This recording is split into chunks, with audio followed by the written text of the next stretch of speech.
swim upstream, go the other way, ignore the conventional wisdom. If everybody else is doing it one way, there's a good chance you can find your niche by going in exactly the opposite direction.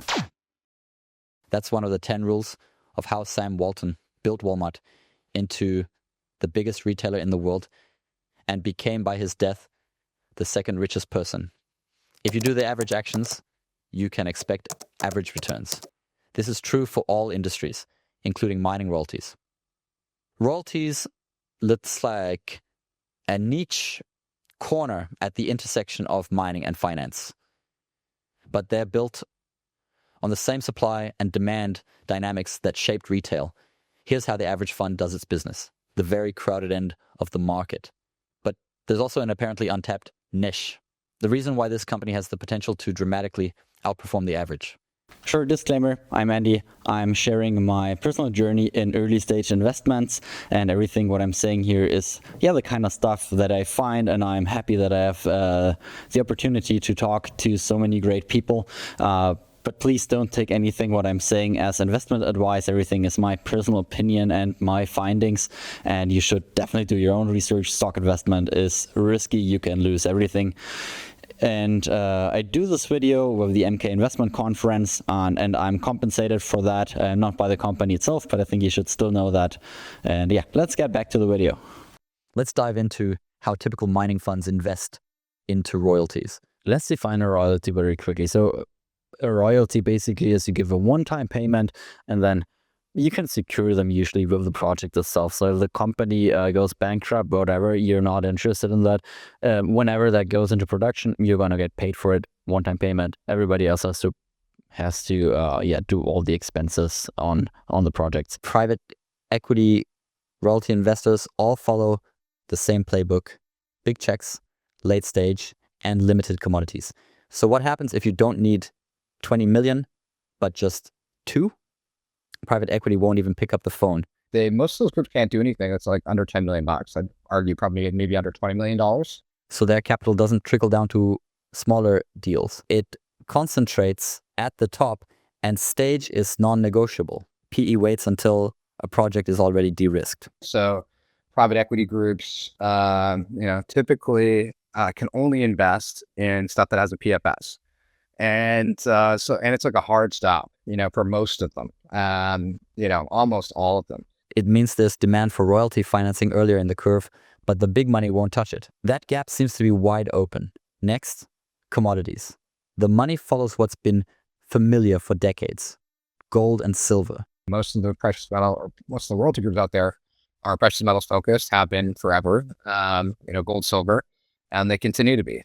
That means entire segments of the energy transition seem to be left on the sidelines. And geography adds another layer. In the last decades, capital was global. It didn't matter. But now, the system is splitting in two. The Dragon Bear on one side, the West on the other. Demand itself is being restructured. Where a project sits on that map suddenly matters a lot more than it used to. So here's the gap. Small checks, clean energy metals, earlier stage, domestic supply. Who's serving that market? Almost no one, except one company is trying to. I'm talking about Electric Royalties. Let's look into their positioning in the market. And so we always like to play kind of that PEA-Stage is a really nice stage because, you're often talking about the difference between a PFS and a PEA can be as simple as they needed to do some infill drilling to upgrade those resources. And, a lot of the times that infill drilling, it might not be the riskiest prospect, right? So you're talking about basically staying away from all the big money out there in the space.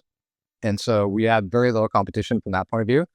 And then if you look at even on the producing side, so you go down and kind of play in their territory, most of those groups can't do anything that's under 10 million bucks. I'd argue probably maybe under $20 million. And so any group that needs, kind of a smaller check out there, typically there's not going to be that big private equity money. So there's opportunity from that point of view. And we're also one of the very few groups out there that does clean energy metals, right? So we did the very first graphite royalty financing ever done. I think we did the second and third tin royalty financings ever done. So for a lot of our metals, we actually don't have any competition either. And so from those point of view, and you kind of layer on top of that, that we're actually going out there and approaching these companies with our plan, which inherently means that there's not going to be anybody out there, very likely that has walked up to them with the exact same plan at that same moment. So, there's very little competition from, just stay away from the big money, being on clean energy metals, which, copper, we do definitely have a little bit more competition on, but, the rest of them, we're probably the only name in town that groups can go to for royalty financing across the planet for a lot of these metals. So I hope that answers your question. Yeah, pretty good. I mean, if there's like literally no other demand, you definitely get a better chance on the terms that you're getting. Yeah. Yeah. And in some cases, as far as like selecting these assets, a lot of the projects that you have are, be targeting the best assets for these commodities in North America, Europe, and Australia. That could be domestic sources of supply. And when you look internally at like, what manganese projects are there in North America, that could actually fill that demand gap. And there's maybe 2 of them, and maybe 5 globally outside of China. And you look at, tin, we've got a royalty on, the best tin project in the entire United States. One of only 2 projects in the entire United States that actually, the U.S. use its own words, might be economically viable. So yeah, it's kind of, I feel like we've been a little cheeky, as it were, in some cases, to going in and getting the best assets for these commodities, in these locations. And when you look at that, there might only be 1 or 2. And so we just kind of, maybe prioritize some of those. And let's look a bit more detailed at the projects. The company holds 43 royalties, and they're mostly in Canada, with the exceptions of what do we have here? Chile, Spain, Madagascar, USA, Australia, and Norway. And if we look at those stages, we can see, a lot of them are in the exploration. If we go down the stages closer to actually being a mine, but it's nice to see that there are a few that potentially could be in production soon, which is also a big part of my investment case, because that is when we actually can finance all the costs that the company have with cash flows that are coming in. Who is the key person driving this? There is always usually one person that is driving the whole thing. And here we've got the founder and the CEO and director, Brandon Urich. Brandon has worked as a research analyst and business development roles, which is nice because like he saw lots of different projects there, which is really, really important in assessing royalties. You need to see lots of royalties in order to be able to understand, is that a good one or a bad one? It's just way easier if you've seen lots of different projects and understands what are good projects, what are bad projects. Prior to Electric Royalties, he also ran his own financial advisory company, which specialized in alternative financing, debt, equity, and M&A, which is nice because if you're buying royalties, there's a lot of deal making involved. So it's good that he already advised on that and was involved in the kind of projects. He's been involved in a big number of financing transactions. Looked at a lot of companies already. But let's find out more about the goal and strategy of this exact company. So just ask the guy. Elec's long-term strategy is simple. Secure the best clean energy projects before anyone else. We also want those projects to actually be domestic sources of supply, for Europe, North America, Australia. And so, the universe actually shrinks down pretty big. So yeah, I think we're just trying to take the cream of the crop, for these different commodities right now. Be opportunistic about that, we don't have any competition. And, there's still, period here where capital is very tough to come by for a lot of these. We've stayed diversified across 9 commodities and 43 assets. We've never had more than 10-15% of our NAV in any one of our assets. So any one of these things could go down, and we're going to keep on ticking, as it were. The near-term goal: reach cash flow positive. That means acquiring another producing royalty or seeing one of the existing 4 ramping up in the next 12 months. We have kind of a little bit of ambitious plan here to go out and acquire another, kind of producing royalty and hopefully partner up with, some private equity groups to do that. That gets us, pushes us over to cash flow positive right away. We're basically almost on that borderline right now. We've already got a producing royalty that's ramping up production. Brandon's ultimate goal is kind of clear. Ultimately, with myself, my family owning about 20% of the company, my goal is to make shareholders money. Okay, so that's just like, first and foremost. I definitely am the first kind of line of defense. I've looked at every project on the planet, probably 10, 15 times at this point, it feels like. My biggest way to do that is to kind of do comparables. And then we do have a geologist in-house as well that we have kind of model at the resource. With him, he got a pretty good director. His name is Robert Scharfer. He's a geo, which is nice to see geos in there, because obviously you can be as good of a deal maker as you can be, but if you don't understand if the projects are worth it or not, then this doesn't help anything. So it's nice to have people around you that can spot red flags that you as a non-specialist would not see. So that's the important mix that we've got here. And Robert Schaffer, he was a director of an international royalty corp, which he sold for 800 million to Royal Corp.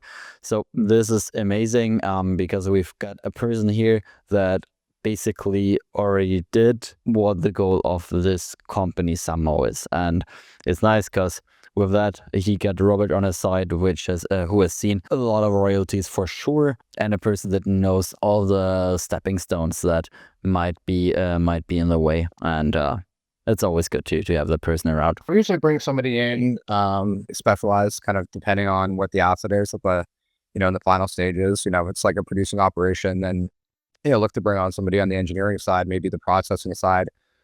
We typically bring on somebody different depending on the project.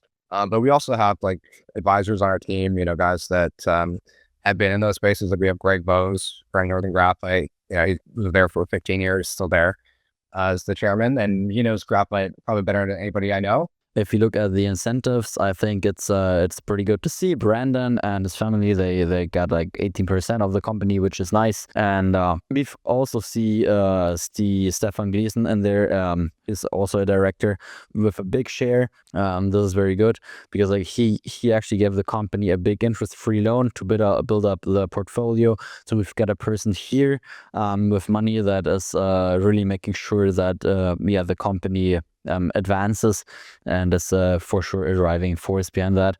I've got some other high net worth individuals with 20% in that, and we've got Globex Mining with 11%. So for me, this looks like a proper cap table, good incentives for the people and institutional investors if you. But more important than that is I always love to see insider transactions, and I think at that company we're totally fine.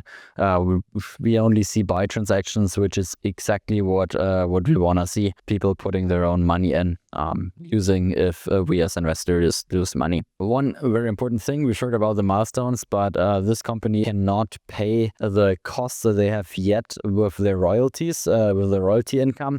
So that is a very, very crucial part. We've got lots of optionality in the portfolio because like any of those 43 could become worth more or like become a producer and actually bring cash flow to the company. But before that happens, we should not run out of money. So let's look at the cash.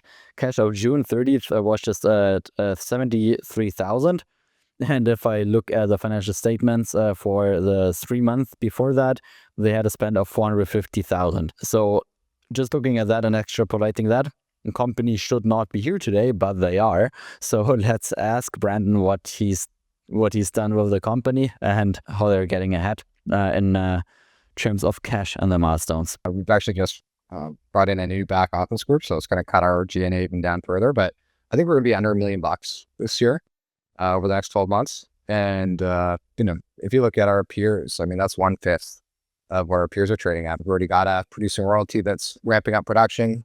We're hoping that get up to about $1 million over the next kind of 12 months. So that basically covers our G&A. So if we can have one more producing royalty, we're cash flow positive. And we've actually got a number of royalties in our portfolio that's, 4 to be exact, which have the potential to come into production over the next 12 months. 3 of them have been in production previously. And if, you look at that kind of package of royalties, if they all came back into production, which, I highly doubt, we'd be very, very lucky. But that would add, up to about $2.5 million a year in revenues. And so, you could kind of get into that kind of 4 or 5 million a year revenue, over kind of a 12-month period here. And that puts us in line with peers that are trading at, 30 to 40x.